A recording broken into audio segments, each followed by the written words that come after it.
Today we're going to share some thoughts on the subject, the law of non-resistance.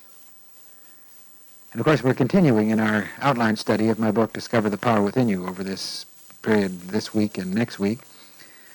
We're dealing today with non-resistance. Jesus' teaching of the subject is not heard very much in Christianity, which is really strange since it's the very heart of his philosophy. For one of the sad things in life is man's propensity to use force to get his way, to use the battering ram instead of the key to open doors. Certainly it's the cause of most world conflicts and of man's inner conflict and all the resulting ills of mind, body, and affairs. Without a doubt, if Jesus' teachings of non-resistance were understood and practiced, we would see an end to war, to all conflict between nations, factions, classes, races. We would take one giant step toward eliminating the root cause of illness.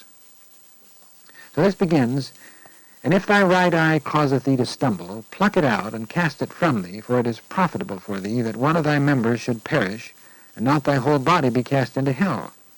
And if thy right hand causeth thee to stumble, cut it off, and cast it from thee, for it is profitable for thee that one of thy members should perish, and not thy whole body go into hell." This is Matthew 5, 29th verse. Jesus was a genius in the use of metaphor. He points out that the need is to get right with God. All else must go. The eye is used symbolically. In the East, one might say, "Cut your eye from my boy," which really might mean, "Don't envy my boy." Or, "Do not cut your eye from my family in my absence," which means, "Take care of them." In our idiom, we might just say, "Keep an eye on this. Be watchful." Jesus wants us to root out thoughts of lust, covetousness, envy, and greed. He's saying it is better to lose these things than to acquire habits that might destroy your whole life. In the same way, the Aramaic saying, "cut off your hand," such as "cut your hand from my vineyard," means to stop stealing my grapes. In other words, it means he's a thief. Jesus refers to the right eye and the right hand. Right refers to good, and the left refers to evil or wrong. Now, he's not moralizing about your wrong behavior, but about how to handle unjust treatment of your right behavior. For instance, you may be moving with a line of traffic in your car, and the light suddenly changes, leaving you in the middle of an intersection, and the cop gives you a good dressing down for blocking the traffic. And you could angrily defend yourself at the price of a summons or an upset stomach, but it's not worth it. So in other words, let it go. Just decide that the officer's having a bad day. Why make it a bad day for you? So cut off your hand, which means send him a blessing and go free. This, again, is one of the subtle uses of the law of non-resistance. All right, then the study goes on.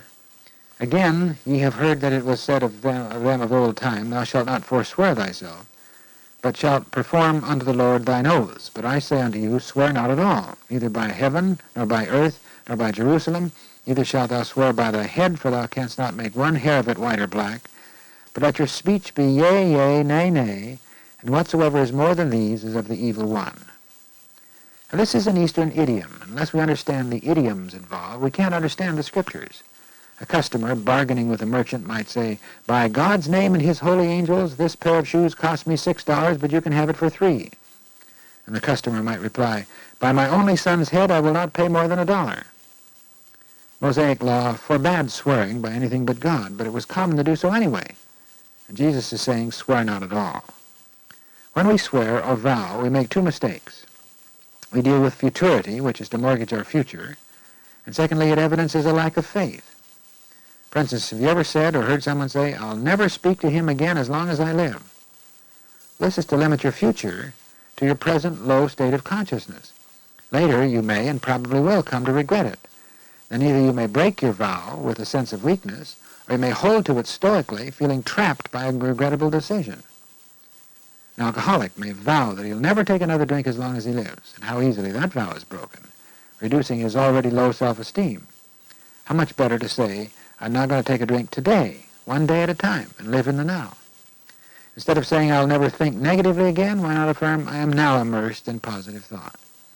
You may know the marriage vow, which says, "Till death do us part," which quite often leads a feeling of being trapped. It may be that rebelling against the trap feeling has given rise to the rationalization of incompatibility, a lot of separation and divorce. Why not replace the marriage vow with a consecration to behold the divinity every day, to be a helpmate, constantly renew one's consecration of one another by constantly deciding you're going to behold the good in another. Churches often require members to promise that they will always hold to its doctrines. But if one is really working in spiritual exploration, his ideals should change, his mind should expand, he should grow. How much better to affirm, this is as I believe it today, tomorrow I may see it differently. And the sermon goes on, you may have heard that it was said, an eye for an eye and a tooth for a tooth, but I say unto you, resist not him that is evil, but whosoever smiteth thee on thy right cheek, turn to him the other also. If any man would go to law with thee, and take away thy coat, let him have thy cloak also. And whosoever shall compel thee to go 1 mile with him, go with him 2. Give to him that asketh thee, and from him that would borrow of thee turn not thou away. This is one of the most profound passages of the entire Bible, the law of non-resistance. It seems to make impossible demands, but it is misunderstood, you see. The old eye for an eye was designed to maintain order among a barbarous people. It is the foundation of the moral code, and it is still evidence at the root of modern civil and criminal law. The desire to get even, to level things up, is still with us. The talk of string him up in sort of frontier justice is still heard. The idea that the only way to restore justice is to pay back the delinquent in his own coin is the deadly fallacy that lies at the root of all strife in the world. What Jesus says is the only way to get even is to love, to bless, to forgive. If you don't, you become a slave. Turn the other cheek. Turn to the other side of your nature. Turn to the loving consciousness where there is no hurt or injustice, where you know that you cannot lose what is yours. In other words, why let the other person decide how you're going to act and how you're going to feel? Go the second mile, the cloak as well as the coat. The armies made the conquered carry burdens for a mile, and Jesus is saying, eliminate the real burden by carrying it without bitterness or without resentment. Do it graciously. If you do what you must do and no more, you're a slave. The first mile in your job brings the paycheck. The added mile leads to fulfillment in your work. The true compensation and the joy always begins where duty leaves off. Don't just tolerate people. Stir up the gift of God within and express love. When you resist evil, you give up the possibility of overcoming it. You give it the power to fight back. When you bless it, you deflate it or transform it, you overcome evil with good. Give to him that asketh, and for him that would borrow turn not away. Not to fill every beggar's cup or become a soft touch. This isn't what he means. You see, there are 2 ways to turn a person away. First of all, to bluntly reject the overture, and secondly, to give to get rid of him. But turn the other cheek to the consciousness of love. Now you can deal with the person for his highest good. You may give him the money in faith that he will use it wisely, or you may withhold it, giving a blessing and wise and loving counsel. But you're free to express that which you feel is right out of love. And the sermon goes on, you have heard that it was said, thou shalt love thy neighbor and hate thine enemy. But I say unto you, love your enemies, and pray for them that persecute you, that you may be sons of your Father who is in heaven. For he maketh the sun to rise on the evil and the good, and send the rain on the just and the unjust. For if you love them that love you, what reward have you? Do not even the publicans the same? And if you salute your brethren only, what do you more than others? Do not even the Gentiles the same? Ye therefore shall be perfect, as your heavenly Father is perfect. Life, you see, is consciousness. The problems we face are not a matter of difficulties between self and others who seem to be fighting us. They indicate that we're out of the flow. Our wires are down. We need to repair the break within ourselves. What matters to us is not people or things or conditions, but the thoughts that we hold about them. Jesus is calling for a new insight in love. As Shakespeare says, love is not love which alters when it alteration finds. In other words, man has tremendous power and potential as a spiritual being, but the power only becomes real in him when he acts the part of his divinity, when he keeps plugged in. So love your enemy, not because he deserves it, but because you deserve the flow of love. When you act out of less than love, then you're out of the flow. In other words, love to keep yourself in tune. Love that you may be sons of God. A light bulb is nothing until it is turned on. This is a very important insight and one that we really need to reflect on and work on because it opens the door to a whole new experience of life. Then the sermon goes on and says, be ye perfect as your Father in heaven is perfect.